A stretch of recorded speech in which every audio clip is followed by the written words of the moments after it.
The greatest gift you can give someone is you get to reflect the nature of God back to them. And this vice versa. The greatest gift a woman could give is they're reflecting the feminine energy, the divine feminine. You get to reflect the divine masculine, and then it's creating this whole new paradigm. I think that's really what we all came here to do. And that's why it's like so vital that one makes their relationship with God, with the creator, the number one. That's how you become like the creator and devote your energy to that. What does that mean? Pay attention to that, communicate with that, go within where the creator lives, tap into the creative mind, all this kind of stuff.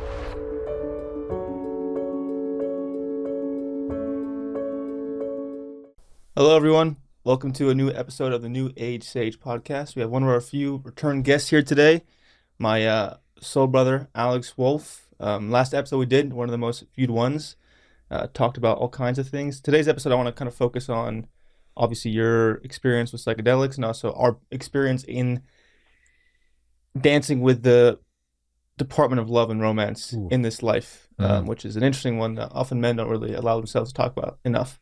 So if people haven't watched the last episode, let's introduce you a bit here. So, you know, I know you as the best mushroom man, all the mushroom codes. Yeah. So tell us a little bit about like where you're at currently in your entrepreneurial journey. What you're focused on currently to kind of give us some context and insight into your brain. Sure. Well, thanks for having me here. I'm stoked. It's cool to see, you know, us be back again here, different setup, but lots happened since the last one, and excited to dive in with you here today, brother. Let's go. Awesome. Let's go. So yeah, for those that don't know me, my name is Alex Wolfe. I'm a serial entrepreneur. I've launched and created several companies into the world. You know, one of them, my second one, was my first real brush with success, and it ended up becoming one of the largest cannabis companies in the world, which was a dream come true. I was very passionate about cannabis and plant medicine at the time, and that led me into exploring with mushrooms and psychedelics and, you know, self discovery, and that really inspired me to really get to know mushrooms and see how they can really impact the world. And that's really what I'm driven to now, is making an impact in mental health, using mushrooms, using biotechnology, using nature's technology, which is really mushrooms. You know, as we get more and more into AI, artificial intelligence, which we can use, there's also the organic intelligence of the earth that we can also tap into, which I believe is, you know, infinitely even more powerful than AI. So it's a really interesting time to be alive. And the more I just tap into the mushrooms, the more they get me to focus on truth, which I know you're all about as well.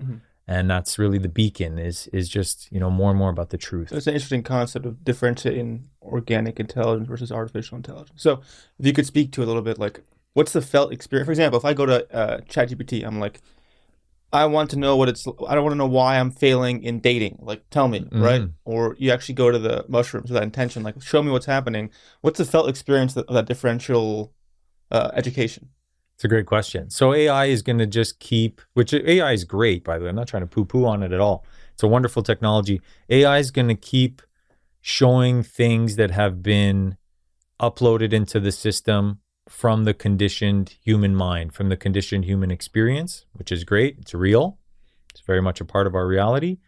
The organic intelligence, the mushrooms, are going to show you a different part of your mind, of your psyche. You know, it's soul revealing. It's going to tap into the subconscious mind. It's going to show you the parts of yourself that you haven't actually seen. And there's an infinite amount of potential there. And I would say it's the difference between the conditioned mind, you know, the left brain, which is, you know, even the smartest person in the world, if they're using their left brain, is only 10% of their brain. And then when you switch into the subconscious, you know, the right part of the brain, which is imagination, creativity, intuition, you're tapping to the divine mind. And I'm just like more fascinated with the divine mind. Yeah, that's a interesting topic I haven't discussed much, but it's like obviously the differential in my eyes between left brain and right brain in society. Left brain is very much like straight intellect. What's funny is what the education system teaches us is that your value should be placed on how strong your left brain is, which is essentially just how well can you memorize information, how well can you repeat what you're told? How well can you follow the rules? That's essentially the left brain. Having gone to, Ivy League college, that was like exactly what it was. The smartest kids are just those who were best at repeating and memorizing information, right?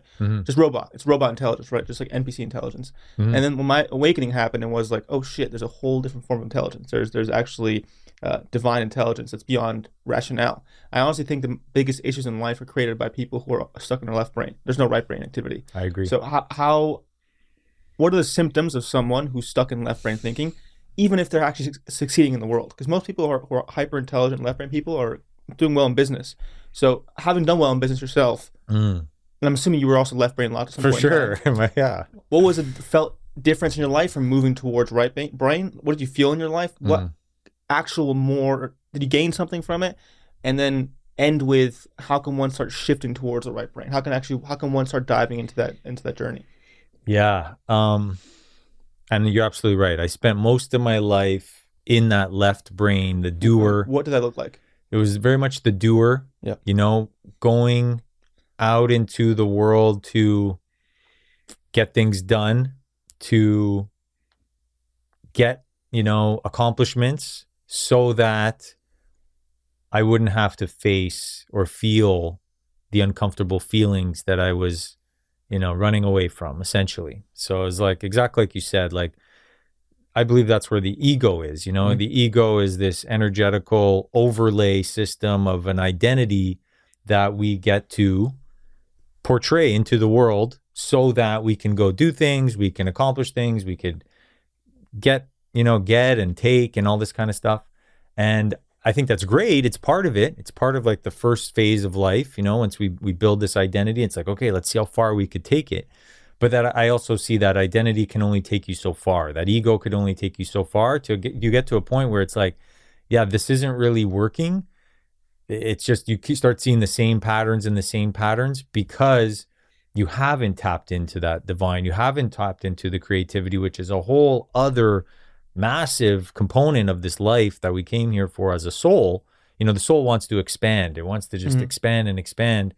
And I believe it needs the intuition, it needs the imagination, needs that connection to the divine to expand, where the conditioned mind will get you really far in the matrix world. That's what it's all about. But I believe there's a whole other aspect.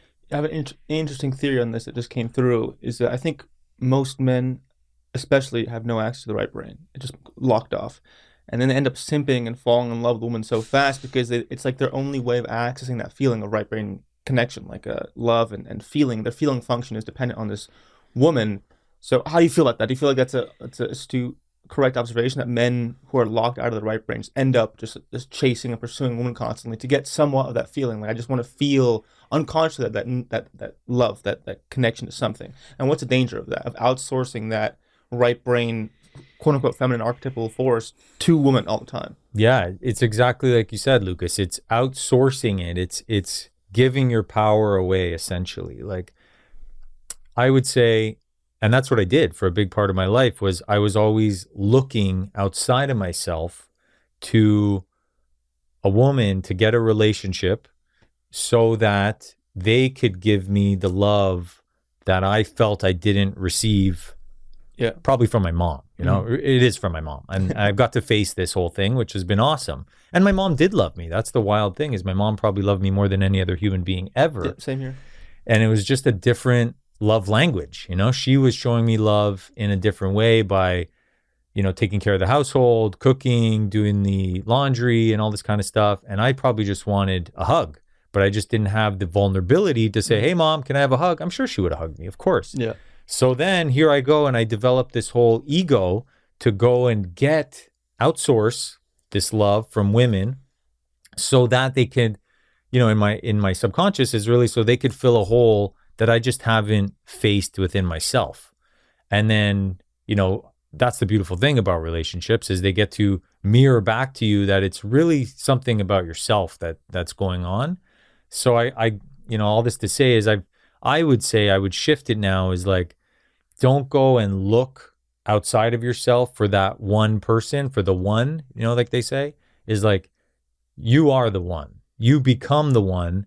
And then you don't need to outsource anything. You are your own well of love. And then that just overflows. And then you attract someone that's on that same frequency. let's discuss two versions of you. Mhm. Having known in your story, there's a version of you who was a lady killer. Yeah. Was just understood the game and conquered it, right? And Yes. that's I think, to be fair, at any man's desire is to conquer that. If they're not like have a really good mother, but like most men, like that's what they want to do. So I Hmm. don't shame it. It's part of the masculine journey. So Hmm. that's that version of you who was constantly outsourcing that feminine need, Hmm. and then the person you are now who has that inside himself and cultivates that internally. Can you give me a rundown of the felt life experience of those two people? What's Hmm. the exact difference of that discrepancy? Yeah, the exact difference, if I had to pinpoint it, is one is seeking and one is chasing. The original one is outsourcing, where the other one is really the polar opposite of that. Is just like it's just it's inward. It's not outsourcing. It's an insourcing. It's an internal well that you could just keep tapping into, and it's so interesting. It's just like it's the last place that we would ever look outside of ourselves is just within. Mm-hmm. But the more that I go within, we talked about this earlier, I do my internal checklist every morning to just go within and see what's there, see what's taking up space, seeing what I think is missing and all this kind of stuff. And the more that I go within, it's reflected to me in the outer world. It's like I'm doing the work without having to go outsource it. Yeah, you have an interesting story here. I won't name names, but you basically dated your dream girl as a kid. That Yeah. the girl on your poster board in your bedroom ended up becoming your girlfriend. I'm saying that because Uh-huh.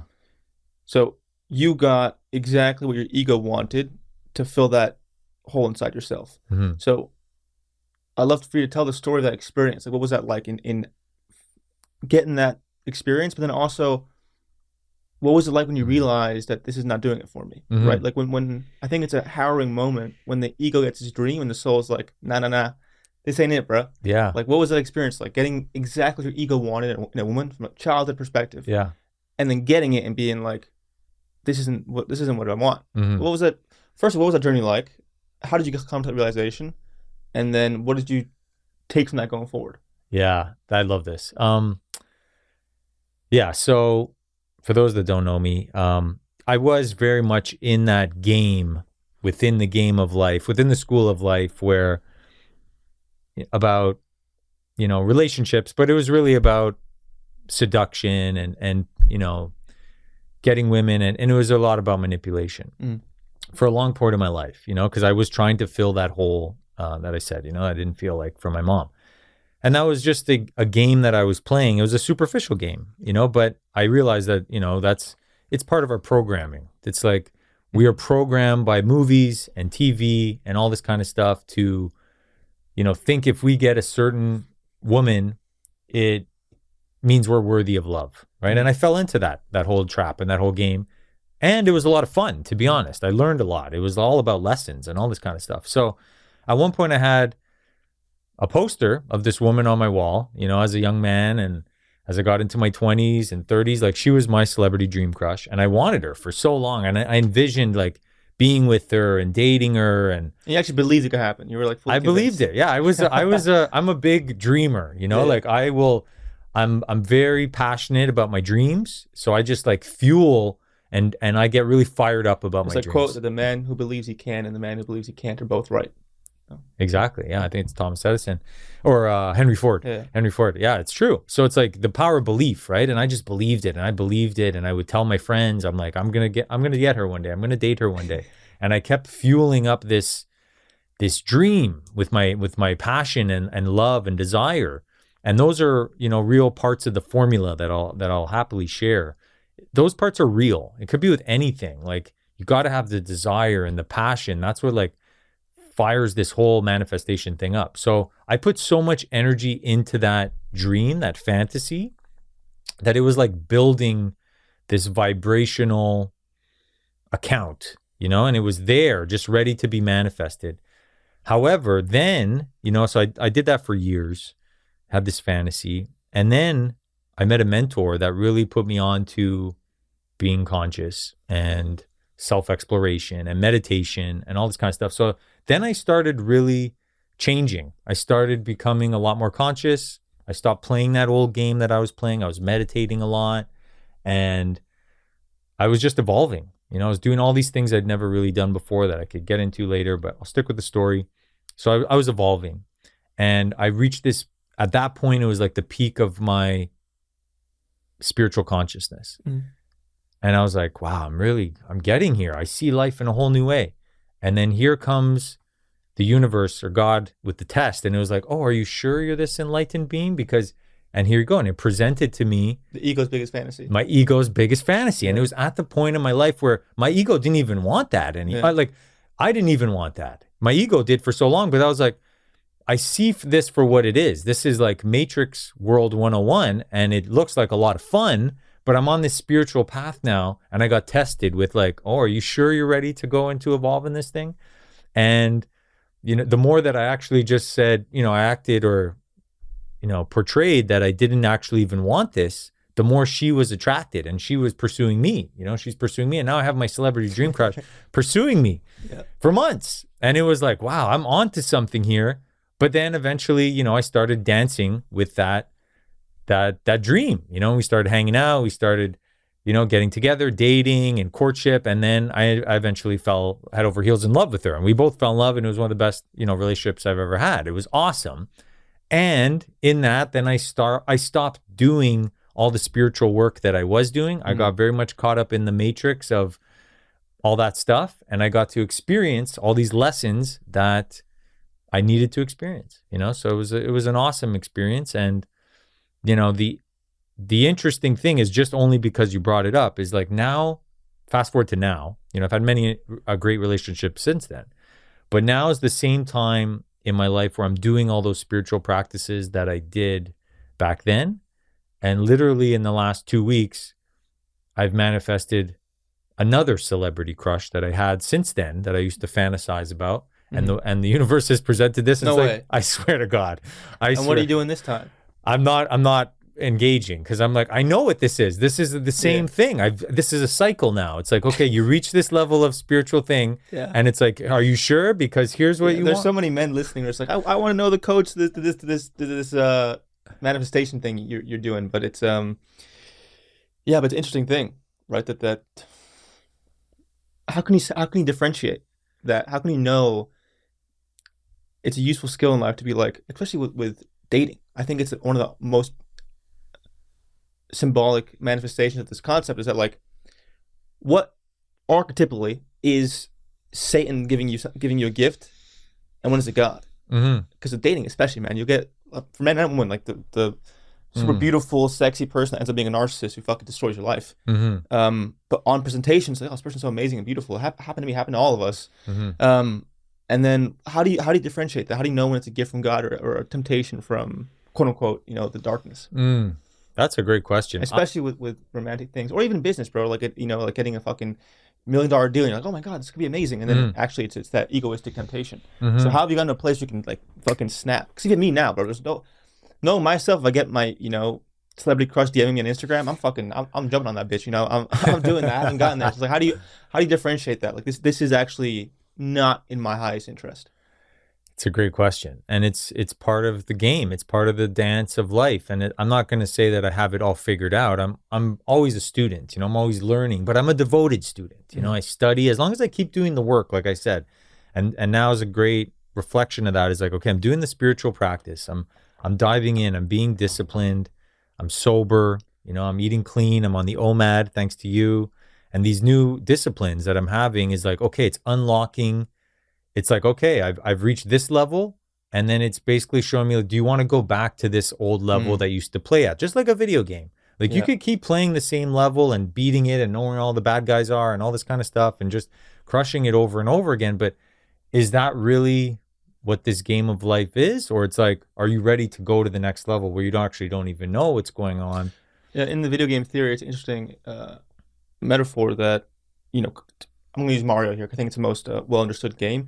To advance to the next world, you have to beat the boss stage. Yeah. You have to beat Bowser, right? It's like all the skills you've learned in one world is tested in the final stage with the hardest Bowser. So I'm assuming that this is what carries through here, is that it's like the final boss stage is the, like, test from the universe being like, hey, you ready to go to the next level? Is this part of that, experience? So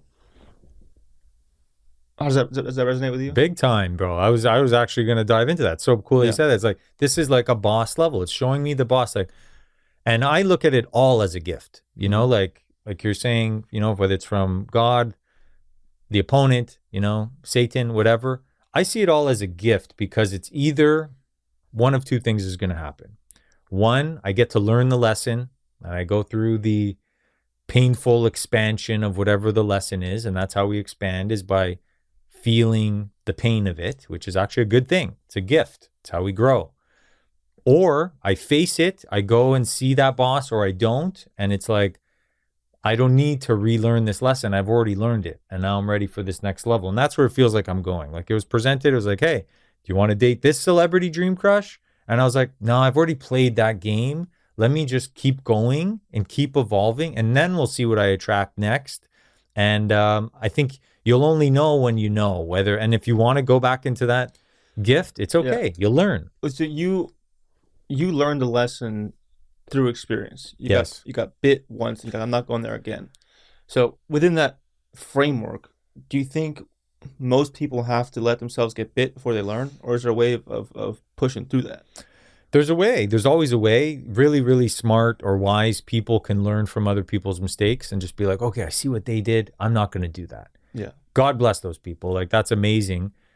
My experience, usually I got to get bit at least once, sometimes twice, sometimes thrice, to really learn, and but I will say this is like, pain is an amazing teacher, that's what I'm learning is like, the pain is really the gift, and the pain you don't have to feel it forever. Like, if you really feel the pain and embrace the pain, by embracing the pain, it actually dissipates pretty quickly. And now it's like, wow, you've got the pain, you realize what that is, you surrender to it, there's another way to handle it. And that's my, that's my method now. That's my ethos now. It's like, pain is good. And I don't get stuck in it. I just embrace it. And then I'm ready for the next level. What does that mean? Embracing pain. Like what? Let's use heartbreak for an example. That's probably the most one of the hardest ones to deal with. For sure. That, and I mean, it's just grief. I think it's just loss. Yeah. I think that's one of the hardest things to deal with. So my question is, I think my brain goes to what most people's do as well, is at what point am I sulking? At what point am I being a victim to this experience? And at what point am I actually like having to feel this emotion? That's something I struggle with. Is that like, when am I like drowning my own sorrows and being resentful and victim-y? And when is it actually required for me to dive into this ceremony per se to advance myself? What have you got with that kind of duality? Great question. I would say, if you can look at the pain, let's say in this case, the heartbreak, the grief, the loss, and actually just sit and look at it and be with it, sit with it and allow yourself to feel it fully without putting a story on it, without like just truly sitting with it. And for me, my experience is surrendering to it and surrendering and say, okay, this feeling is there, and just allow myself to feel that, as uncomfortable as it is. If it means crying, weeping, sobbing, snot and tears coming down, whatever, as ugly as it gets, but surrendering to it, that this thing is here, instead of, avoiding it, distracting, stuffing, smoking, sexing, scrolling, working it out, like doing anything. But that's, I would say, the opposite case of it. So it's like going right into it and just accepting that it's there, and just like, okay, to your question, embracing it. Now I look for it. I'm like, oh, is there something there that I'm like not trying to look at? And then I just literally lean in. And love always leans in. When someone loves you, they lean in.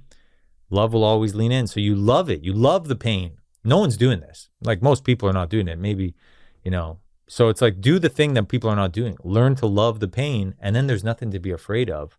And then if there's nothing to be afraid of, you start to get free. You're liberated. Yeah, the biggest dating hack I can present, it's not a hack because it's actually hard, but it is a hack, is that once you realize that being heartbroken is a gift, that I've only gained things from loss. Yeah. I've only upgraded myself and learned things by myself, and it's not that bad. It really isn't. Once you realize it's not that bad and you can overcome it, Yeah.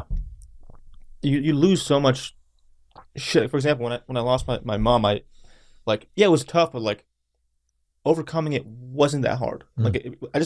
I just lent in all the way, right? Like what I learned in that moment when it happened was thankfully I had the codes to know how trauma works. I was like, I got to lean in all the way. Mm. Whatever comes up for the next month, I can't resist. I have to just go all the way in and not do anything or any habits that make me avoid what I'm feeling. Mm-hmm. And yeah, it was hard, but it wasn't that hard. Like there's two paths. It's harder resisting than it is feeling. Like, it's Yeah. just like I've done the fucking drug addiction path. I've done that shit. That was Mm. way harder Mm-hmm. in the long run than actually just feeling it. So it's actually not that hard to feel things. I'm saying, making this point that in dating, the people who are terrified of getting their heart broken are the ones who just like are horrible at dating. They will run away constantly. They'll be terrible partners. They'll be controlling. Like, Mm-hmm. and all they're afraid of is feeling like that loss. Yeah. So, were you ever that person who was afraid of heartbreak, and how did that manifest in your life? In the minute, and when you conquered that, how did that shift your experience of love? Yeah. Thank you for sharing that. It's awesome. It's beautiful. And you actually know the code. You leaned into one of the biggest, challenging things of your life, and you got to, experience the gift of that somehow. So yeah, I take my hat off to you. I avoided it for a long time. I avoided it. I would create companies, right? So I didn't have to face these uncomfortable feelings. And I projected it onto women, all this stuff, anything, drugs, sex, rock and roll, companies, all this stuff, all this matrix shit, so that I didn't have to feel this uncomfortable feeling of not being loved, which was actually not even true. It was a false belief. It was a program that I implemented on myself, which is wild to think, but I think that's what sometimes we do in order so that we could set ourselves up for this, these lessons that our soul came here to learn. That's what I truly believe we're here for. So yeah, I did that all the time, these avoidance patterns. And what did it do? It caused chaos in my life. It caused all these things, all these distractions from what my soul really wanted, what it really came here to do was to expand, right? So it's delaying the expansion, and it's a trap. And I think a lot of people get stuck in that trap, and I got stuck in that trap for a long time. What's the code for fixing a broken line of code in the brain in the form of like a self-limiting belief? Because most things in life I'm actually pretty good at in terms of like self-limiting beliefs, especially work stuff. I've conquered a lot of that. But in romance, I still get hammered. Like if I go to a party, I'm like looking around like what woman in her right mind would want to talk to me? Like, that's like a lot of these like self-limiting beliefs I locked in my brain. As someone who adventures into the right mind and the unconscious and constantly questioning how this happens, how can one clear a negative line of code in the brain and replace it with one that is more aligned with truth, love, and light? I love this. Great question, Lucas. I'd say anytime that there's that limiting thought or that limiting belief, like, oh, why would she talk to me? Or I'm not good enough, or da da da. There's that doubt or that fear or that uncertainty. That those are limiting thought, belief, programmings from the conditioned mind.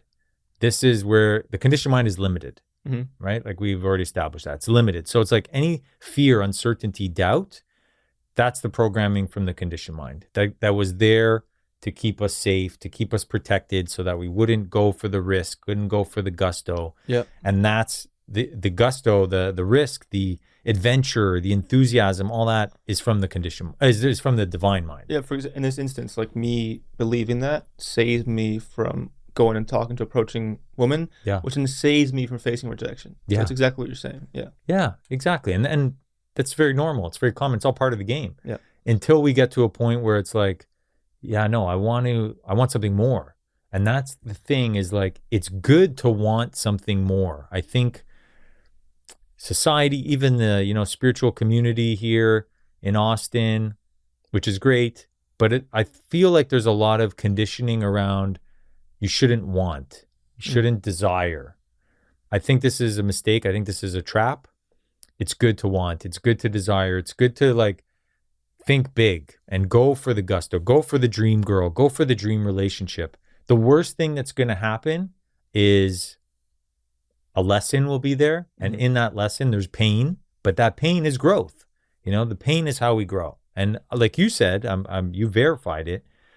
That pain doesn't have to last forever. It's a short-lived thing, especially if you can learn to embrace it. So it's like, what are we really afraid of? We're afraid for like a few moments, a few minutes, maybe a day or two of really like uncomfortable feelings.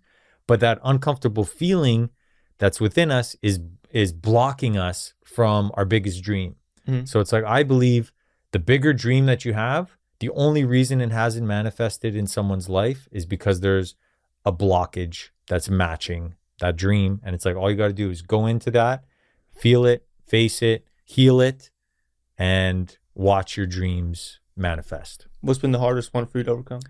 The hardest one was the one I shared about with my mother wound. Yeah, same here. Yeah. So that was the hardest one. It was the biggest surrender that I've ever had, meaning there was a massive uncomfortable feeling there that I got to face and, cry and sob and weep. And just also by doing that, by just feeling it and letting it go, releasing it, also realized that it was actually not even true, which was a gift. Because I was like, I got to realize my mom loves me and loved me so much. It was even beyond my comprehension. So it was pretty wild. It was a wild, wild thing. And then since then, I feel so liberated. And I'm not outsourcing. I'm not chasing women. I'm attracting, magnetizing amazing, beautiful women. And that's another, challenge or lesson to realize is like, okay, once you attract these women, how do you show up to that? Are you being integral? Are you being honest? Are you leading them on? Or like, are you creating boundaries? Are you just dancing? Like, so this is a new part of the video game, a new part of life.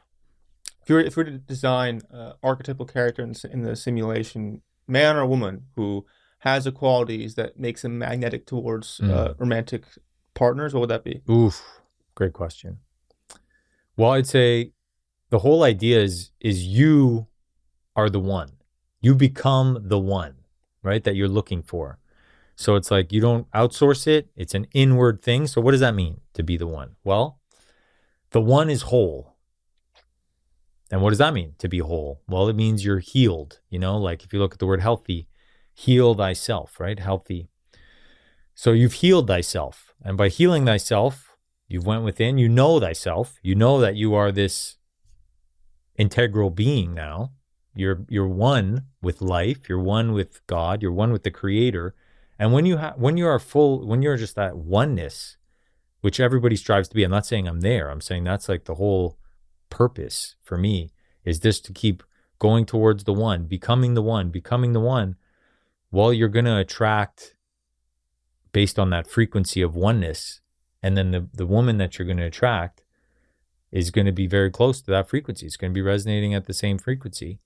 Or you're going to attract someone that, is showing you the parts that you're still need to heal. But the closer you are to that one frequency, the wholeness, the integrity, that's the gift, is you're going to attract someone on that energetical frequency. But does that also mean that you risk being like the sexy girl in a red dress attracting all the thirsty guys, or that good-looking guy at the bar attracts all the girls? Do you risk losing that in that process? Because what comes to my mind is that, like, I don't know if you identify with this, but I think it's tough romantically too, is that the time of my life I was the most broken, most addicted, most insecure was when I killed it the most with women. I'll just walk in places and it was like, and that's just like an interesting experience. I don't know if you had the same experience, but it's like, what is that? Like, I was still attracting, but it just was like, yeah. How do you explain that? You're still attracting. You're attracting based on where your energy is. It's a frequency thing. Yeah. It's all energy, right? So you're attracting women that probably need to heal something within themselves as well. And you guys are going to be mirrors for each other and that's great. There's nothing wrong with it. Yeah. It's all just different paths. It's all just energy, right? And we have a tendency, I have a tendency of, labeling it, but it's all just energy. And when we're talking about relationships, it's very complex, right? Like, we're all human beings on their own are extremely complicated. We're multidimensional beings. There's a physical thing going on, mental, emotional, spiritual, financial stuff in the matrix, things we don't even know about going on. We're very complex beings on our own. Just me in my house, I'm complex. As soon as I introduce another character, another human being into the mix now, we've just multiplied the complexities of the relationship, of this dynamic. And that's where the fun begins. If you look at it like that, it's like, well, this is where we get to learn and grow and face the things that I wasn't able to see on my own. And you're getting to shine light. We're all these beings of light. You're shining light on my things. I'm shining light on your things. And it's really just how we choose to respond or react. If we slip and we react, well, it's just going to show us something that we need to learn and grow and expand on. What do you still have for example, let's say you're at a bar or some social gathering and some, hottie with a body just like gives you the like fuck me eyes. Have you gotten a place in your body where you've conquered that feeling to like go in conquest? Or what's that like? 'Cause I think that's the invitation to go inside yourself and be like, I don't have to prove anything to this woman. I know myself. So what's your relationship with that like symbol of like invitation to like follow that part of yourself that wants to conquest and prove? Like how have you overcome that? Or have you? Like, is it a matter of like, can men delete that? Or is it just a matter of like existing beyond the desire, like seeing it manifest in your body and being like, you know what, that's not what I need right now? Like how does one go at the process? Or a woman who sees like that opposite in a guy, how does one conquer that experience? Great question, man. You're on fire today. I can only answer for men. Yeah. I'm a man. I don't know. I'm not going to pretend like I know how it is for women. I don't. I know a lot about women. I know how to play the game with women. But in this particular question, I would say it's a level of the game to overcome. And it'll be there as long as you continue to play that level. It'll always be there. The temptation will come, and the higher that you go, like I'm saying in my spiritual journey, my spiritual evolution, probably the bigger the temptation will come until it's the point where it's your celebrity dream crush is going to come and say, hey, are you sure you're ready to beat this part of the game or not? That's what it is for me. And I still get tempted. I was at a ceremony a couple of weeks ago, and this gorgeous woman is flirting and, making sexual advances. And I got to dance with that. I got to just see what that feels like. And then I also got to see what came up in myself, and there was still these remnants of lust, like, oh, I just want to conquer this thing and just let my, my impulses take over. But because I've played that level of the game so much, I got to recognize what that pattern is. And I'm like, I recognize this pattern. I used to do this. This is old Alex behavior. And now is my opportunity to not do that, because I don't want to do that, because I know I got to just walk it all the way through in my mind. So I'll say this for anyone that's listening is like, you have the ability to walk this whole scenario out in your mind and allow yourself to feel it viscerally on a like sensational level. Like you can allow yourself to feel it, the whole way. And I did that. And I was like, okay, this is what it's going to do. This is how it's going to feel. This is going to happen. And this is what it'll be like afterwards. I'm not really going to want to have to, like have a relationship with this woman. So what am I doing? Well, I'm not creating. I'm giving into immediate gratification. That's what it showed me. I was like, this represents immediate gratification. And where I'm going in my life, where I'm at now, where I'm going is like beyond immediate gratification. Immediate gratification controlled my life for many, many years. I believe that is the conditioned mind. That is the survival mind. It's just like, I don't want to feel this uncomfortable feeling. Give me the immediate gratification so that I don't have to feel that. And that just becomes this whole... What is the uncomfortable feeling in this circumstance? In that circumstance, I was, I used to use the immediate gratification of sex, lust, conquering, seduction, getting women to fall in love with me, so that I didn't have to feel that uncomfortable void. But I felt the void. Like I said, I got to surrender into the void and have this massive release. So it's like, I've already faced that. I know my mom loves me. I know I'm integral. So it's like, I don't need to keep repeating this pattern. Mm-hmm. Does that make sense? Yeah, for sure. Yeah. An interesting topic I want to dive into is having, quote unquote, mastered the game, understood what tricks and tips women fall for, I think an interesting karmic retribution point here for us to talk about is like, what should women look out for in Mm, men who are attempting to seduce them and play games with them? Like, what are mm, the typical like high level moves mm. guys will play to make women fall in love with them faster? How can women identify that to know that this guy, Is even playing though the he game. may seem like he's trying to be the guy for me, how do Mm. I know that I have to protect myself?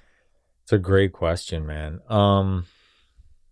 Yeah, Like like I mean the way to answer that I think is like what things were you doing that was just like getting them like that? yeah. Well, I'm not proud of it, but I studied the game so much. I read so many books about psychology and women's psychology and all this kind of stuff that I knew what women wanted. It's like that movie with Mel Gibson, Yeah. where he just knows what women want. And that's really what it felt like Yeah. until the point where I had the game mastered. And, but I realized, I'm not proud of that. It's just, that is what I did. But I realized that's just one game. Like, that's just like, let's say the game of chess. Mhm. And then there's a million other games that you could play in this school of life that are way more fulfilling, that you get to, engage with women in relationship that are just way more beautiful than that one game. Like that was just one game that I was playing, and I was like, wow, this is a really superficial game. Actually, it's like, it may seem cool because that's the way we've been programmed by society and movies and Disney and all this nonsense. But I was like, wow, this is a pretty lame game. And it's like, I want to go to another game now, which is, spiritually evolved and open heartedness. And it's like, Mhm. yeah, my heart could get crushed, your heart could get crushed, but let's dance. Let's dance with the divine, So that's where I'm at. But to answer your question, I realize I'm skating around the question. It would be like, I would say for women that are, you want to be careful that this guy's not just playing you, is just get really clear with like really, really, really good questions and deep questions, and really get to know yourself. Really, like, the woman should be becoming the one as well. Like, that's what I'm just going to keep going back to, is like, you are the one. You don't need a guy.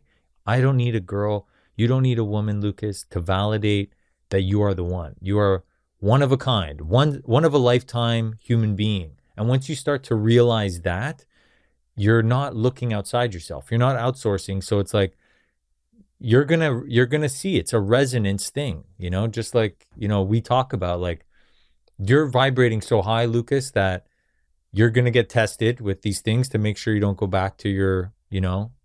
egotistical ways. But really where you're going is to attract this divine feminine woman that you're gonna have such a beautiful relationship with. And so I'd say it's like, really just keep focusing on yourself. And when I say yourself, I don't necessarily mean your ego self. I mean like your higher self.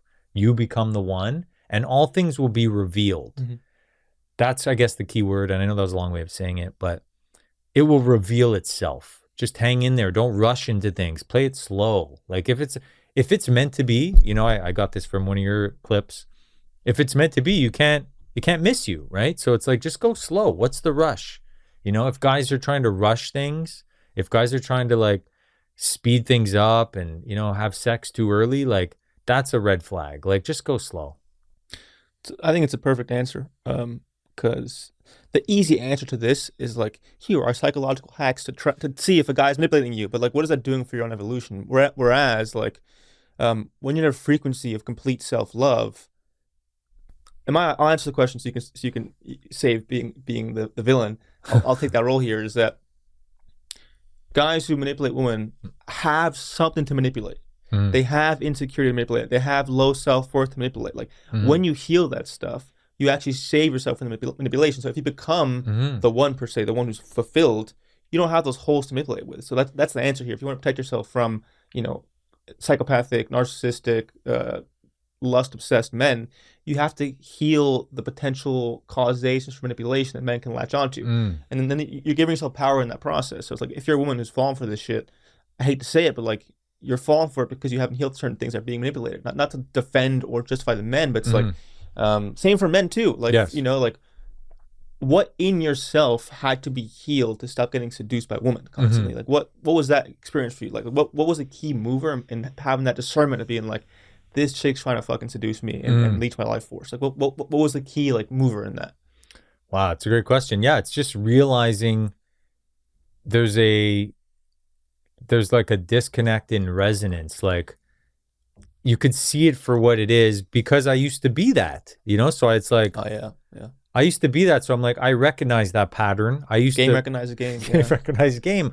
And that's okay. It's not a judgment thing. It's like, no, I just recognize what that is. Do I want to continue to play that game or not? And that's up to me. It's like, okay, do I go back and learn this lesson again? Because I clearly haven't learned it. Or it's like, no, I've learned this and I could see you, I could meet you where you're at, but it doesn't mean I'm going to engage in this thing. And then it's just my opportunity to like really communicate and clear the air and be like, listen, this is where I'm at. And then just creating a new pathway for this relationship to go, or it could just be friendship or nothing, Yeah. This morning you told me you're in the process of courting someone new and you're taking an approach of just no games. And that would surprise me because as your friend, I haven't known you for a while. Before, even I'd question you on this, you'd be like, it's always a game. It's always a game. So what led you to make that shift towards like, you know what? I'm not fucking playing any games. I'm fully going into this full myself and kind of letting go of that thought that like it's always a game. Yeah, I'm still letting go. Even as you're saying it, I'm like, it still is a game, but it's a guess. I could be wrong here, so we can discuss that. Like, what do you mean by that? I'd say it's always a game, and this is just my own personal thing, right? Like I see this as a school of life, and even when I was in school, I made it a game because it was more fun. Yeah. Right. But because if we take it too seriously, it loses the magic. It loses the play. The game I mean here is manipulation. Sure. Yeah, for sure. 100%. I get that. And yes, I used to play that game. Yeah. I'm not playing that game anymore. You're playing a higher game. I'm playing a different game. God's game. Yeah. God's game. A game I don't even know how to play. Yeah. That's the thing. Is like I'm stepping into a new level where this, I'm gonna go and see this woman and with no games and just really like put my cards. What does that mean? For people who actually want to get to a place where like, I'm not playing games, I'm me, what does that fucking mean? Like, how do you know you're actually doing that? Yeah, I'd say it's just, I'll see when what are you doing to make sure to check that box? It's really just being, it's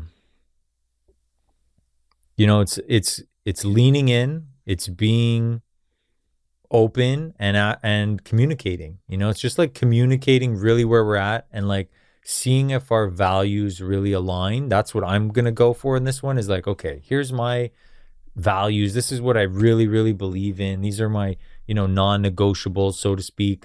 And this is where I'm at.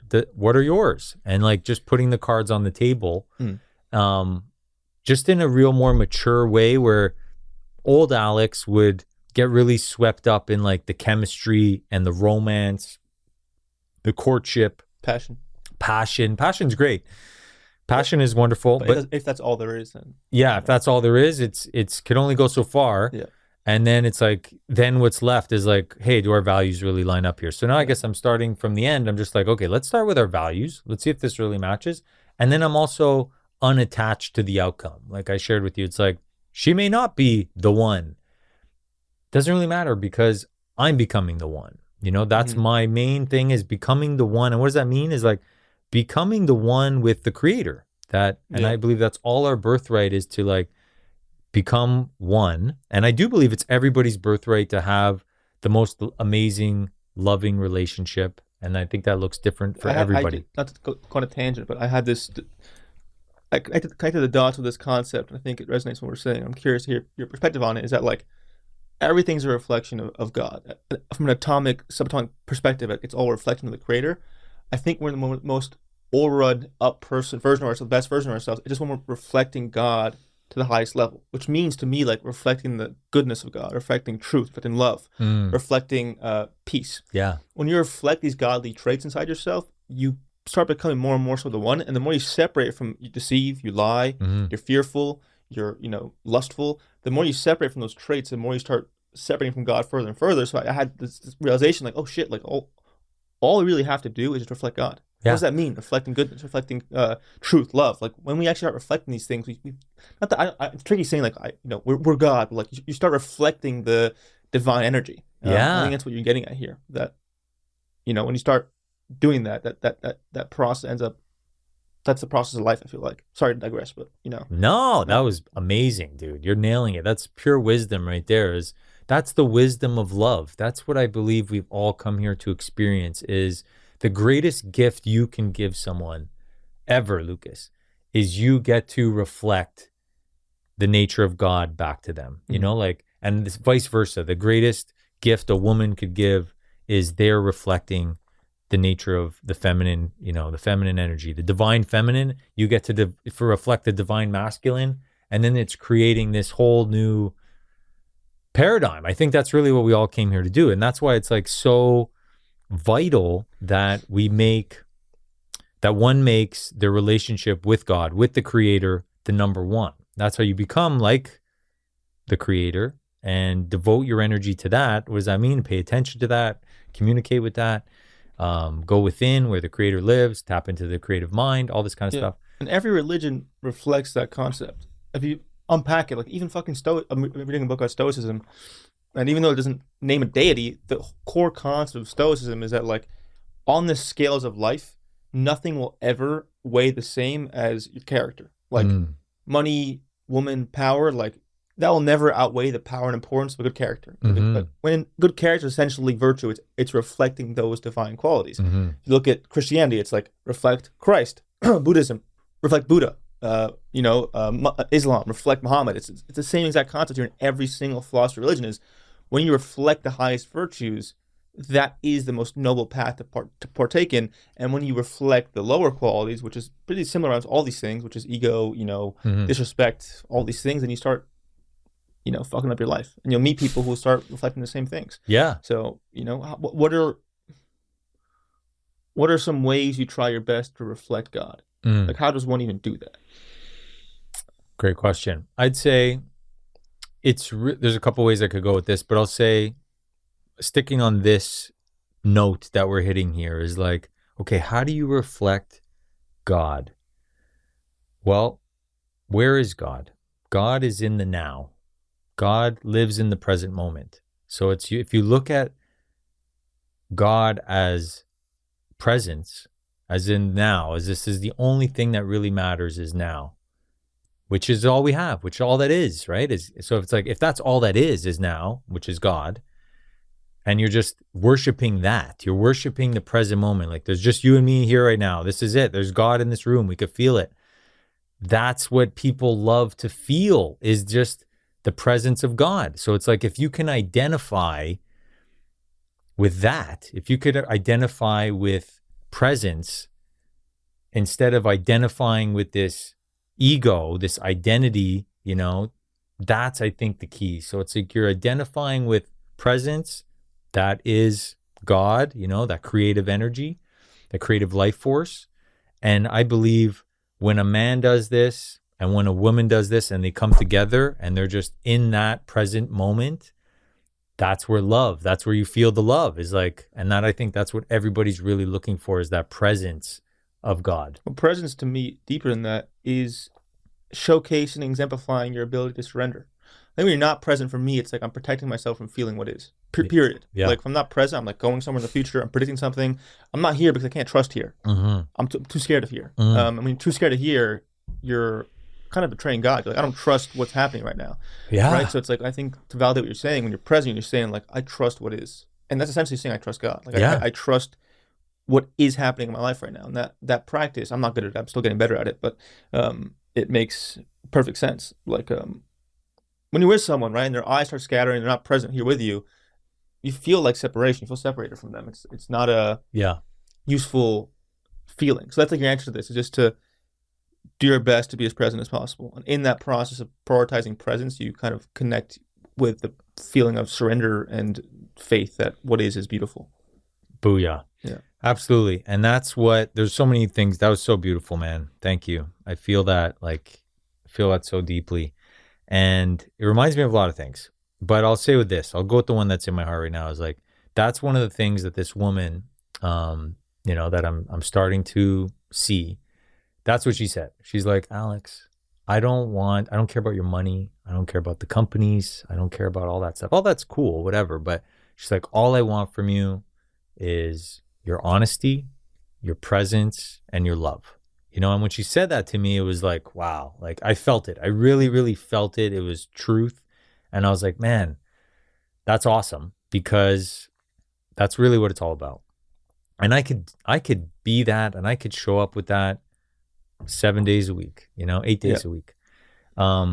It's ironic because I've been going out into the world to, create companies and create an impact and all this stuff, products and courses and all this kind of stuff, so that I could, build a kingdom, so then I can attract this queen to the kingdom.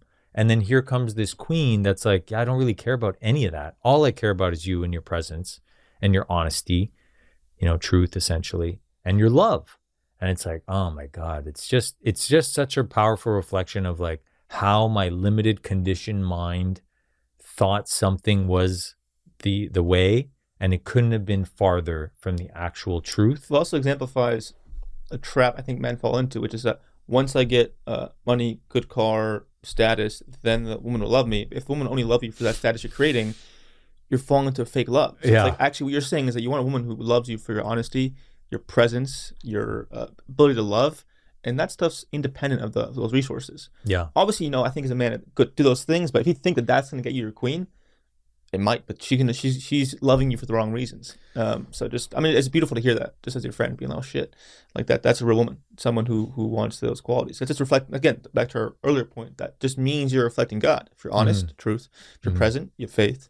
If you're loving, that's just love. So what an awesome, amazing trait to look at. How did that feel in you? Like, fuck, this girl's saying that. It was an oh fuck moment for sure. And I was like, wow, it melted me a little bit. I was like, wow. That was one of the most beautiful things a woman's ever actually said to me. And it was like, man, it really shined light on exactly what you just said, of like the illusion that, well, there's two parts of it. It's an illusion in the sense that like many men, and I used to talk about this a lot on podcasts and all this stuff, is like, it's great to go and build your kingdom. Don't get distracted by every woman that's coming out there, because it will distract you from building your kingdom. Now, and I think that's true, that part is true. The other side to it is that the kingdom now that I'm really realizing is an internal kingdom. It's your pillars of yourself. It's knowing yourself so you could become whole, and basing those pillars on faith, trust, peace, love, truth, integrity.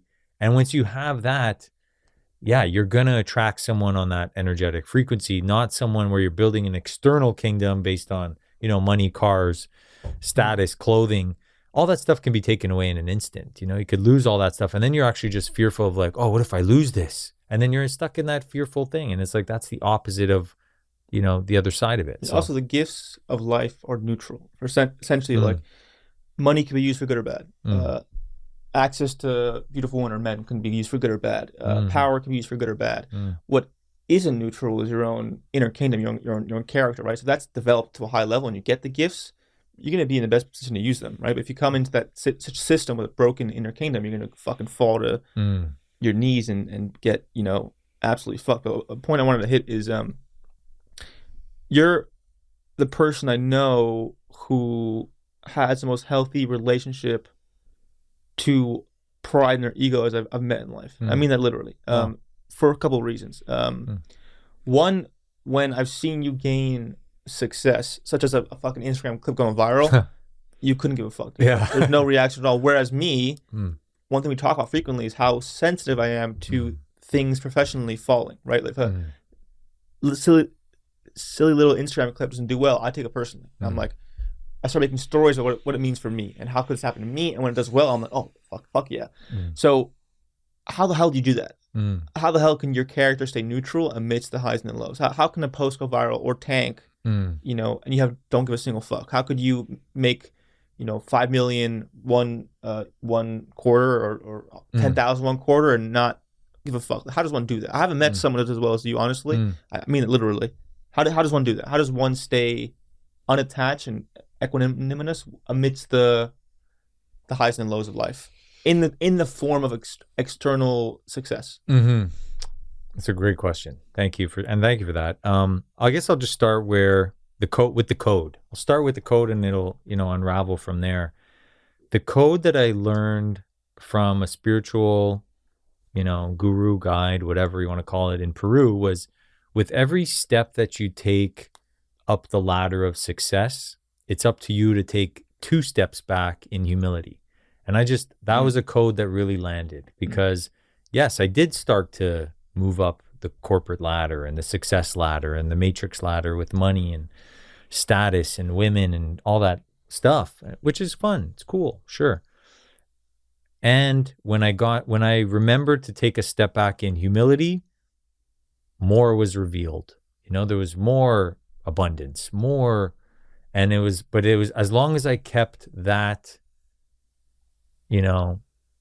mindset going, if you will, that ethos going. It was like, okay, every step you take up, remember to be humble and remember to be humility. Like, it could all be changed it could all be taken away in an instant, all this stuff, right? So I just keep going back to that. And the times where I didn't do that, where I just let my ego go with it, I was humbled. God would humble me. So it reminds me of another quote. It's like, he who humbles himself will be exalted, and he who exalts himself will be humbled. And that one really just stuck with me, and I just try to always go back to humility. It's my saving grace. And to go more onto your question, I don't get attached to the outer thing. For example, like the Instagram post. And it was very cool to see at the moment in my life where I literally didn't give a fuck about the external, more and more started coming in. It went viral and, hundreds of millions of views and all this kind of stuff. And I actually couldn't care less. That's the truth. I didn't care. All I cared was how I felt internally.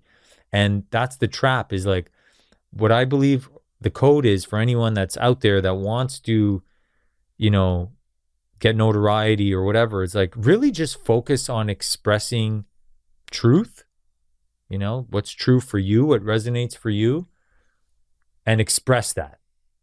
It's beautiful.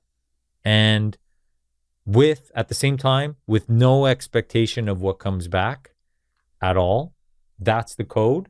If you could do that, massive things will open up. Yeah. And then to your thing that actually you helped me with, Lucas, on our drive to our friend's birthday, I asked you, I was like, how do you deal with the hate when you put yourself out there? Because you could put yourself out there, you go viral, and you get, all kinds of comments, right? Mm-hmm. Good, bad, ugly, left. And I was like, dude, it was my first time like kind of getting a lot of backlash.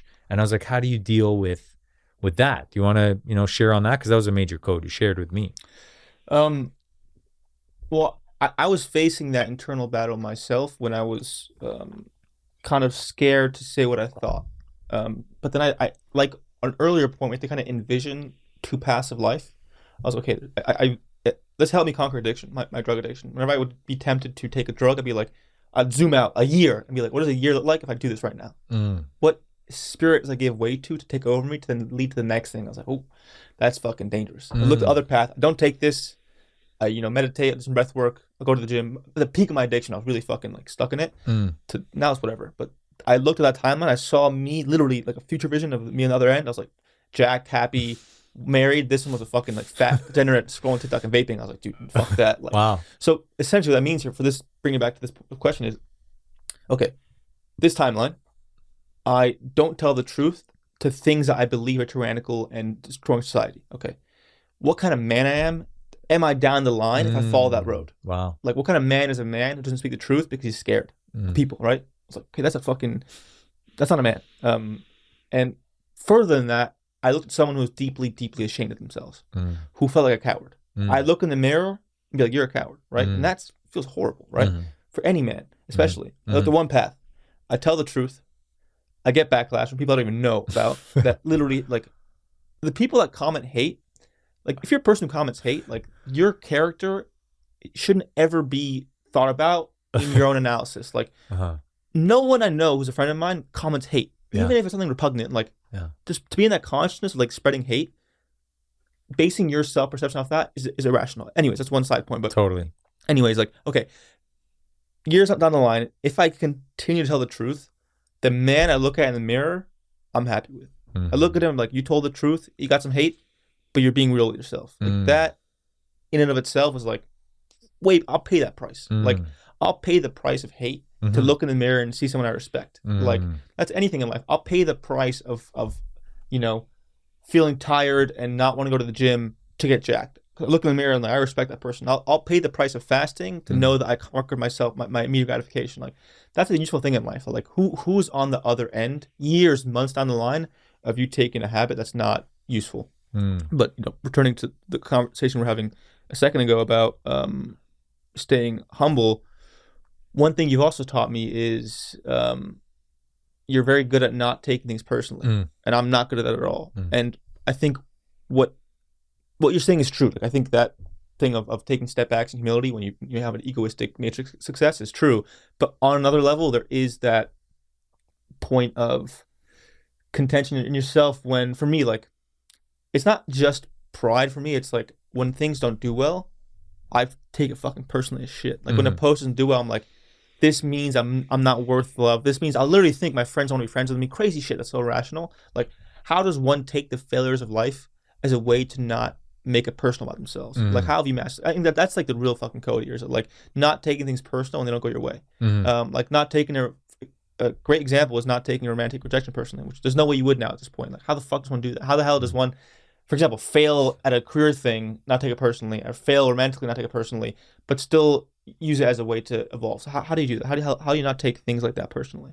Well, I would say that I've failed so many times in my life. I've failed more than most people, you know, in every aspect: school, sports, relationships, business, everything. I've had so many failures, and those failures taught me so much. That's where the lessons were. So I look at it as like, you can't really fail. Like this divine game of life is so well mapped out that it's like, wow, even my failures taught me so much and I learned. And then as long as, you know, for the people listening, as long as you could take the lesson and apply it, like that's really where the code is. Like if you get the lesson and you just like start to, you know, play victim and be like, and start to tell a story or let the story of the mind take over, that's where it becomes a real L. You know, it's like the L is just really the lesson. It's a lesson.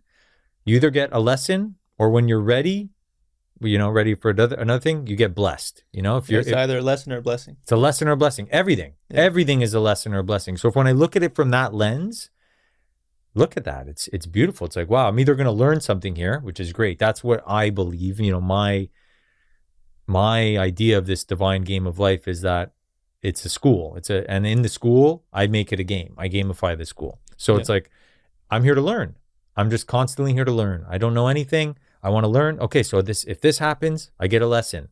If it doesn't go the way that my limited conditioned mind goes, then it's either a lesson or a blessing. Then I'm blessed with something and it's like, oh, amazing. And then it's like, it's up to me to stay humble when I get the blessing, because if not, I know there's a lesson on the other side of that. And it's like, you can't really lose. That's the thing.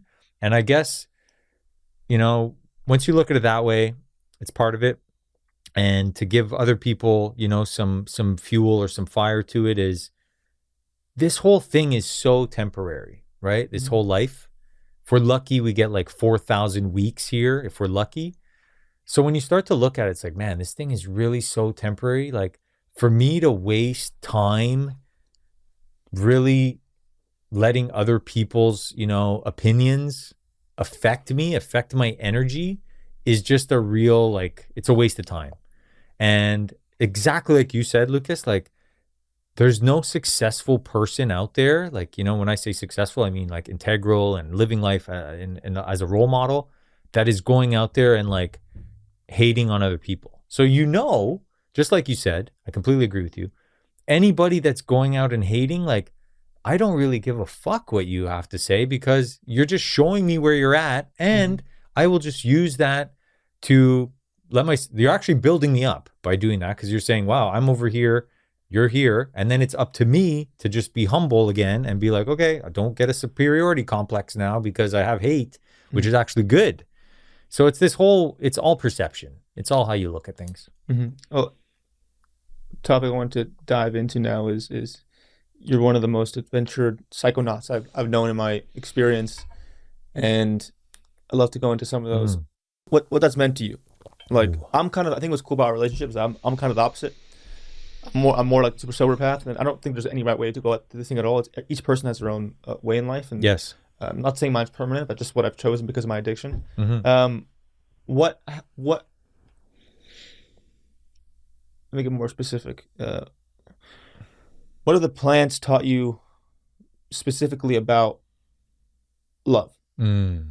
Like what in your own consciousness, in your own left brain thinking, didn't suffice when you met the plants, and what do they show you that you couldn't see yourself? Mm. Wow, this is a fantastic question. Wow, so much coming up. So what's coming up for me is two different codes that friends gifted to me. One is our good friend Aaron Abke that's saying like everything is in relationship, right? So, and it really is. And when you start on a micro level and a macro level, like everything is truly in relationship, from the birds and the bees to the insects to the soil to the mycelium to, light of the creator. Like it just keeps going and going and going. Everything is in relationship. So when you start to look at it, and that's why this topic for today is so good. Like it's all about relationships. Like relationships is how we learn, which is wisdom. And then what we learn, the more we learn, the more wisdom we get, we actually realize like it's all about love. Like it's all in relationship. It's all this loving. That's like the fabric this whole thing is built on. So it's like the wisdom of love and the love of wisdom. They're like, that's what it's all about. So that's what the plants, the mushrooms, the mycelium, nature itself, like nature is from the creator and it's using the elements as its recipe to create this amazing natural kingdom, this world that we're in. So it's like the more I tap into the nature, the plants, the mycelium, the mushrooms, it connects me more to that divinity of what God is, that the nature of things, which is wild, which is like so unfathomable and ineffable. And so I get to experience these other levels of consciousness, and there's pros and cons with that. It's like you ought to be careful for unearned wisdom. And that's where, I don't advocate the use of psychedelics necessarily for everybody. Like you're saying, I think back to my other friend, Ryan Vera, who's like one of the most experienced plant medicine people I've ever met in my life, he will say all paths lead to fulfillment, which is so genius because it's true. It's like you're saying, like whether you're sober, whether you're dabbling with microdosing, whether you're going hard into ayahuasca, all of these paths will lead you exactly where you are meant to be. That's the divine beauty of this whole life. And yes, you can dabble with microdosing, you can psychonaut like I do, and I will get shown these amazing realms and these codes and all this kind of stuff. And with that comes a responsibility. And if I don't embody that responsibility, I assure you that life will humble me, very effectively and very humbly, very like powerfully, to make sure that I understand the magnitude of this powerful. That's an interesting concept that you believe there's a consequence to not embodying the wisdom you pertain or gain access to on psychedelics. Can you unpack that? Because I mean that's a pretty like interesting concept that I think most people are falling under that umbrella, right? Most people nowadays are just running fucking ayahuasca or DMT, getting this amazing, illusory, wild experience, and not doing anything with information. So why does that come with a price? Yeah, I think it's like is the ticket of admission to psychedelics the agreement that I will implement what you're telling me? Pretty much. That's a great way to put it. That's an amazing analogy. Yeah, I'd say yes. And I think it's our guy, Jordan Peterson, that says, be careful of unearned wisdom, because you haven't earned it. It's a cheat code, essentially like going into these. And psychedelics, I just got to say this, psychedelics is like it's a bit of a trigger word, and psychedelics just means, when you actually look at the meaning of the word, it means soul revealing. And there's a whole range of psychedelics. Some are from the creator, mushrooms, ayahuasca, and some are man-made, MDMA and, ecstasy and these kind of things. These are psychedelics, but there's a spectrum there. So all I'm saying is like, they all have their own lane and they all have their own pros and cons that come with them. I lean towards the ones that are from the creator, from nature, because I want to connect into that. I want to connect into that divine thing. And like I said, all paths will lead to fulfillment, but that's what I lean into. And with that, great power comes great responsibility, because you can use the wisdom for your own, gain if you wanted to. And people do that. They succumb to the power that they get. This happens over and over with these ayahuasqueros and shamans and stuff like that they end up succumbing to the power. I've heard so many stories where people go to these retreats and all this kind of stuff, and the shaman acts like a total weirdo. And now there's a bad rep for psychedelics and there's a bad rep for the plant medicine, when meanwhile the plant medicine was pure. Yep. It's the shaman or it's the facilitator or whoever that wasn't in integrity. So it's like, I've seen that, I've recognized that, and I've had my own experiences where, I just got supremely humbled to realize, wow, these things are innately intelligent.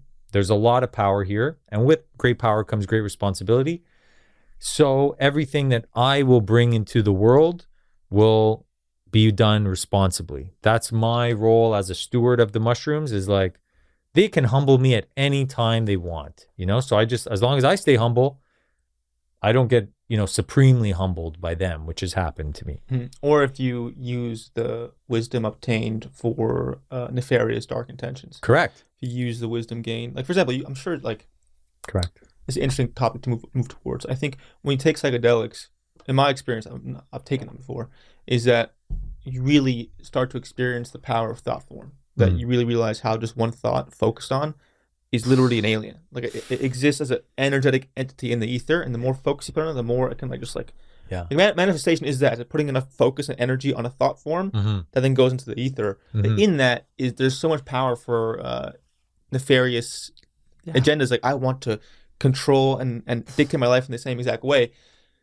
So that's definitely a consequence of it. People like you figure out this like these portals and attempt to use them for negative things. So what are examples of that? Like what are ways people use the magic of the universe for dark arts? Like what are the ways you kind of see that happening through the use of psychedelics? Like how can one make sure they're not doing that? Yeah, it's a great question, and happens all the time. I've seen it happen many times here in Austin. I've seen it happen all over the place. This is a common thing in the world of, the psychedelics, this renaissance that we're having with psychedelics right now. And in that, there's a lot of bad actors, there's a lot of people that are not of integrity, and they're using these medicines, these sacred medicines, these mushrooms, ayahuascas and all that kind of stuff, to go to these other realms, get the wisdom. A lot of time it's unearned wisdom, and then they attempt to use it for their own personal gain. And that happens, and that's not cool in my opinion. However, there's consequences, and it all gets sorted out in their own karma. Basically, it's really just a karma amplifier of what's going to happen, and you won't really be able to avoid the consequences because it's of your own doing that you've done. You've just like amplified your own karma basically at this point.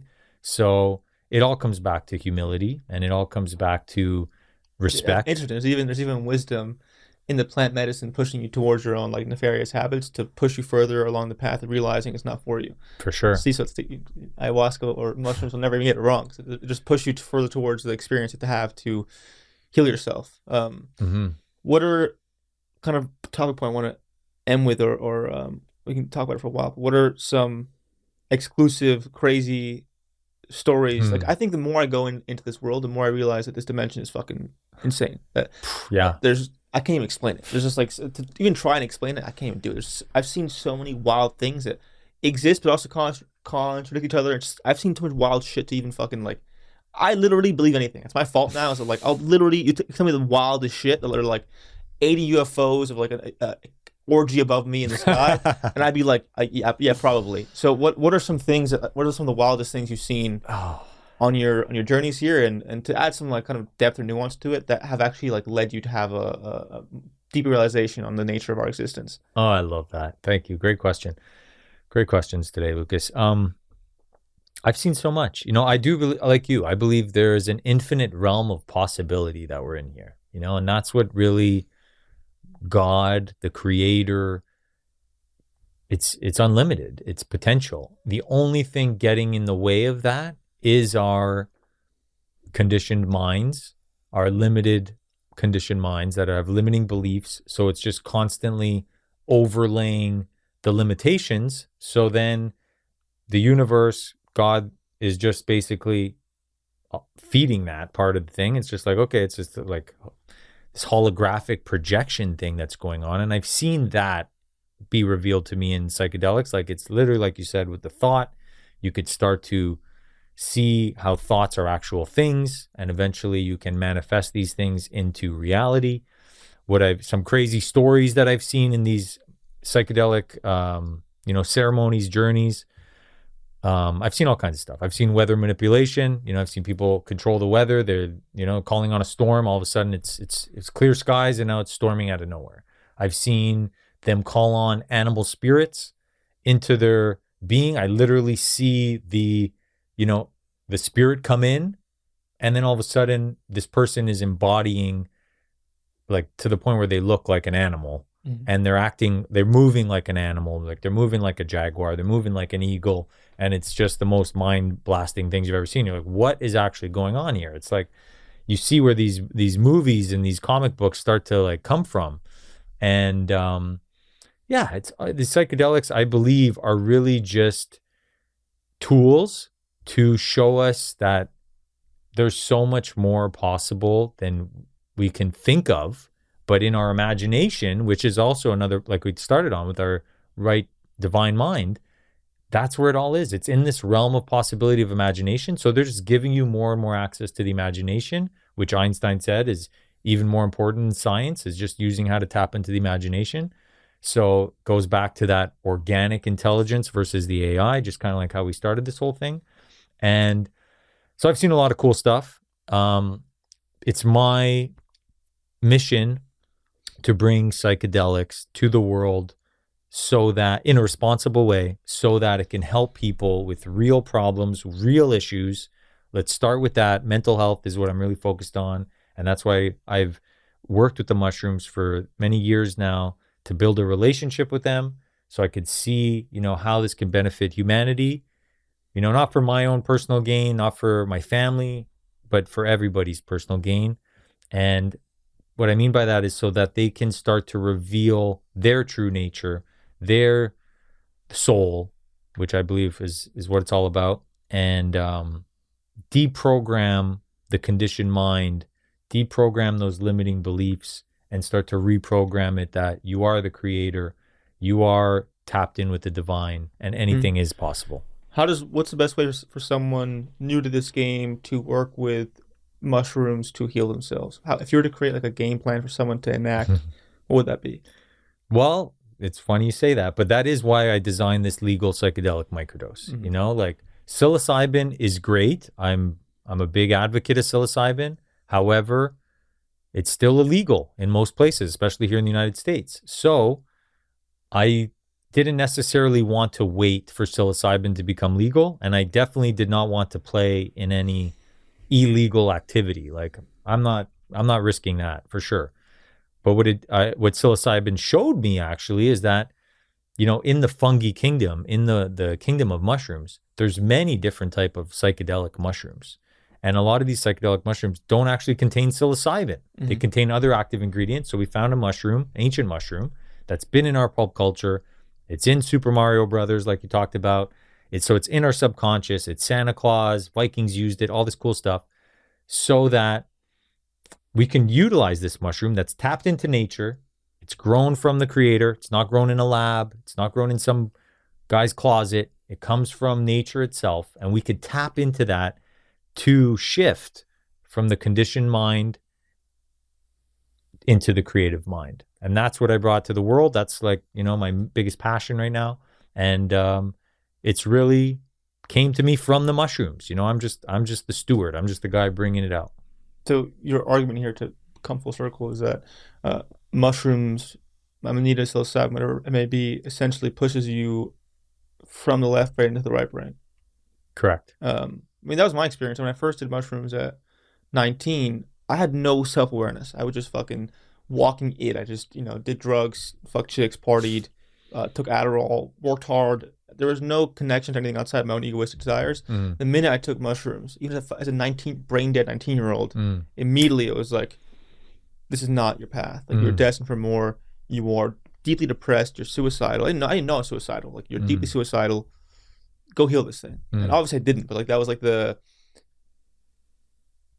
the connection made. And I honestly think that, like, if you show me someone who is deeply egoistically obsessed in the matrix and full of need for power and lust, that's someone who just has no connection to the right brain. And someone who hasn't done mushrooms. That's why so many people, you have people who are very successful in the matrix, they take mushrooms and they're like, what the fuck have I been doing my whole life? Like, whoa, they immediately start questioning their life. So I think I don't want to say it's like everyone needs to take this thing. It's a hard thing to say, but at the same time, it's like we need things to push us away from our own limiting egoistic perspective. Like, most people who take psychedelics end up believing in a higher power who didn't before. Like, that's a pretty fucking wild thing. And that's essentially,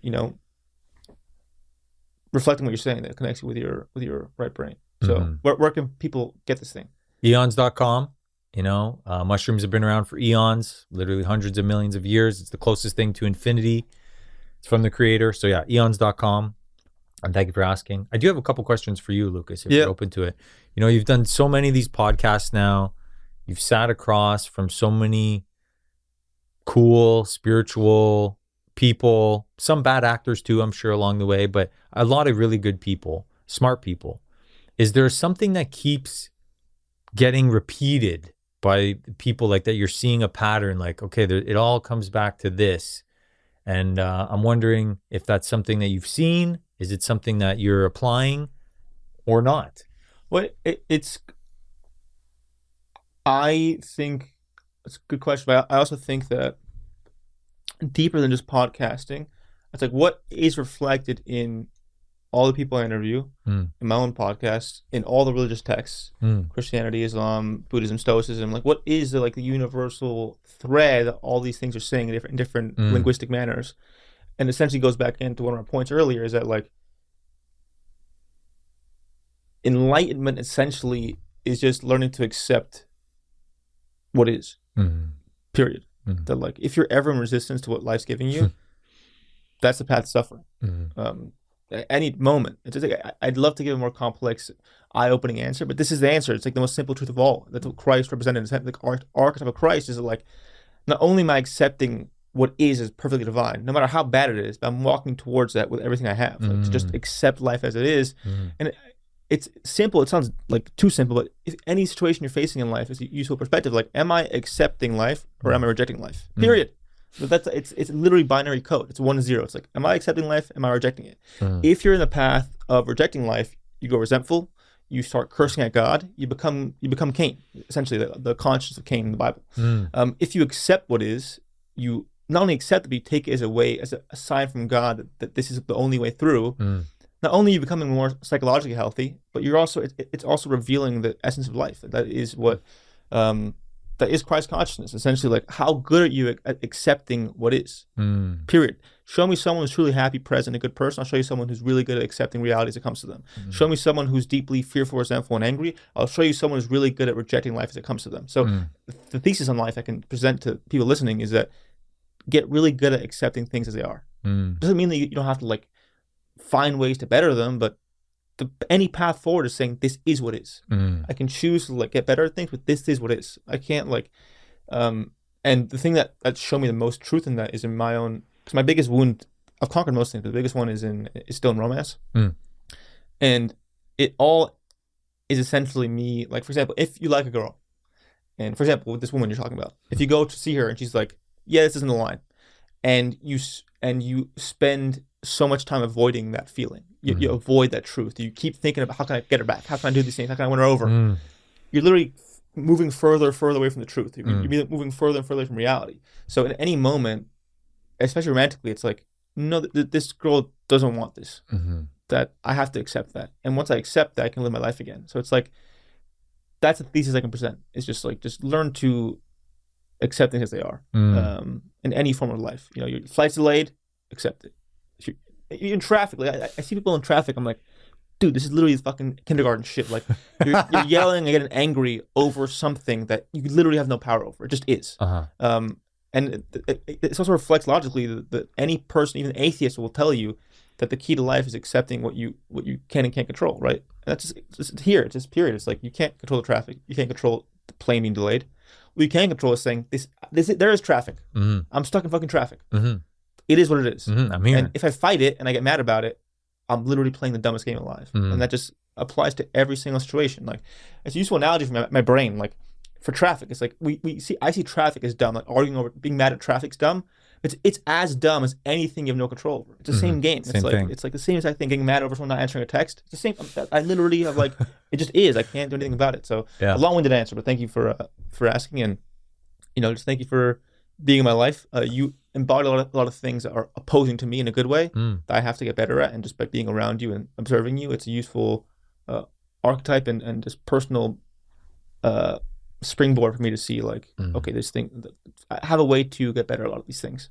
So thank you for just being who you are. Thank you for coming to my life, and thank you for being here today. Yeah, it's mutual. Thank you. The honors, I'm honored, and thank you for being you and continuing to ask like amazing questions. It shows such a sign of intelligence. Like, I think the smarter people are the bigger and better questions they ask, and you asked me some like astounding questions today, so that says a lot. And you answered all of them perfectly. So it's from the mushrooms. But I had another question for you if you're open to it. Yeah, all the time in the world. Yeah. So you have this plethora of knowledge. You read all these books. Every time I'm talking to you, there's a new book, there's a new code, there's a new teacher. If you had to pick like your like Mount Rushmore, let's say, of like 4 epic teacher guru people, and like, not without getting too deep into it, just be like, okay, it's boom, boom, boom, boom. Who would those 4 people be for you? Number 1, Jesus Christ. Nice. No ifs, ands, or buts about it. Because again, he exemplifies this exact thing we're talking about, right? Number 2, I'd say Carl Jung. I think that, we're in a spiritual plane, and that stuff is worth knowing, but we all have a psyche. Like, each dimension, from my understanding, has its own unique logos. Like, each dimension has its own unique collective unconscious field. Like, every psychic domain in each simulation or iteration of reality is unique to the thing itself. And he's mastered that logos. He's really figured out the logos. That's huge. The unconscious of this dimension. It's as important in understanding as of the spiritual realities, because you understanding your dreams, the symbols of your dreams is useful. So I'd say Carl Jung, and fucking hell, I mean, you got to throw the Buddha in there. I guess there's many things I've learned from the Buddha, and lastly, I'd say I'd throw in Marcus Aurelius. And this is Stoicism. It's a very like typical broy answer, but the reason I'm giving it is that, like, it's not that this information is incredible, amazing information. It's that, like, the thing this guy was practicing, he was the most powerful person in the fucking world, literally. And he had these codes were enough for him to be humble and loving and giving amidst being the most powerful person in the world. I think just that archetype of like having a model of like, this guy accomplished everything an ego could ever want, and he still was forcefully trying to be as humble as possible. And in that pursuit, he then became one of the wisest people ever. So I think that's like a noble archetype to study and learn, just as from that, like, this guy was one of the few truly giving leaders and good leaders, and because he did everything he could to stay humble, and the codes that he followed worked for him. That's the hardest thing to master.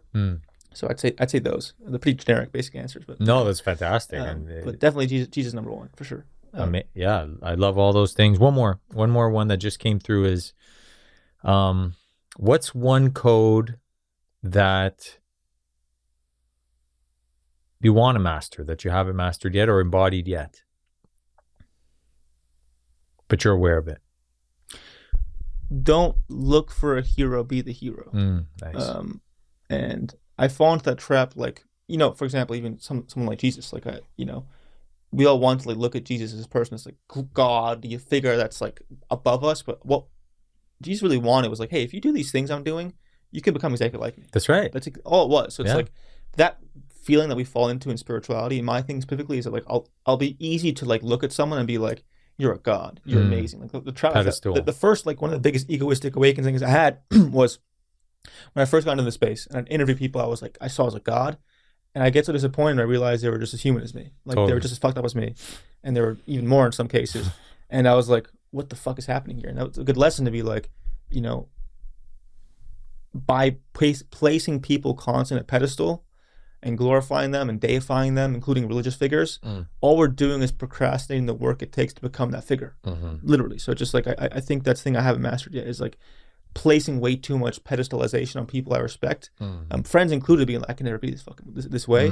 And that's one thing I had to learn is that like worshiping Jesus doesn't mean to like deify him and be like, this guy's fucking way above me. It's like I am worshiping the fact that like any man can become like you in the qualities you reflect. That's not what Christianity preaches, but it's what I believe that like that's what Jesus wanted. And I agree. I think it just like that's what I'd say is that like I still avoid that process of being like I can't possibly become those things, and anyone can, right? It's a fucking brutally hard process that like very very very few truly come to embody Christ consciousness, but it's the most noble path there is because it's possible. I think what I'm going to fucking way off tangent here, but like I think what Christianity fucks up is that it teaches people that it's not possible becoming like that. It's impossible. It's like, what does that mean? Like it's impossible to be the most truthful, loving, self-sacrificing person ever? No, it's possible. I know people like that. So yeah, that's the answer I have for that. Well said. That I'm working on it. Yeah. And yeah. Well, thanks for finally getting some answers out of me. I appreciate it. Of course, man. I appreciate you. Thank you, sir. Thank you. All right.